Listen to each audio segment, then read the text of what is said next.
Another Douglas Stone and Sheila Heen model that I really love is managing difficult feedback conversations, the inquiry, empathy, and advocacy model.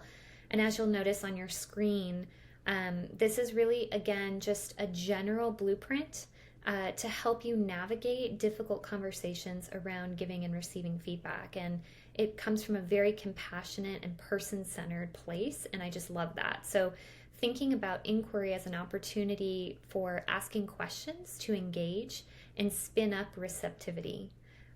Always demonstrating empathy. You heard me mention this in a couple of the other videos too, to acknowledge that you understand the other person's feelings. Sometimes it helps just to know that we're being heard. So when we hear people using mirroring language that we're using and recognizing that we have emotions, even if they may not understand them, that can also be very soothing and calming.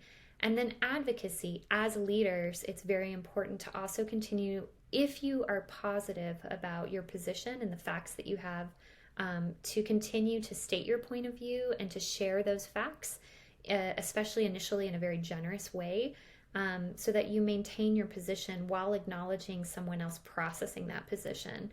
So this is another way of looking at that model, that inquiry, empathy, and advocacy model. Ask questions, acknowledge the other person's feelings, and state your point of view. The other thing that's really helpful to remember, and I hope I've been modeling this in the other videos around giving and receiving feedback, is to really think carefully about the language choice that you're using when you're discussing emotions. So as I mentioned earlier, when we were looking at the different ways that we might label our own emotions or others' emotions, and how those can often be colored by cultural biases of what emotions we consider to be appropriate or inappropriate in the workplace, it's really crucial to not use language that will be triggering for individuals. So instead of saying something like, wow, you seem really hostile to this feedback, right? We might try something like, you seem disappointed with the result of your performance evaluation. Let's talk a little bit more about this. Or instead of saying, gosh, you're really angry right now, just saying, I recognize that you're frustrated about this. You understand that you are angry about this. I'm hearing you say you feel discouraged. Now, if they're using these words, then you can mirror that language, but you might also try to channel it into a direction that might allow you to have a conversation. Remember, when you're overwhelmed, it's always a great idea to ask, because you're empowering the other person in the communication interaction. So saying something like, what is one thing I could change that would make a difference for you?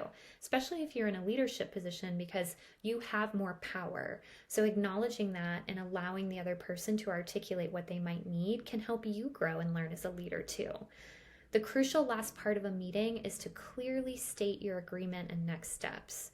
So being very explicit and clear is a running theme with giving and receiving feedback. And when you discuss the process of what helps you receive feedback, it accelerates your learning.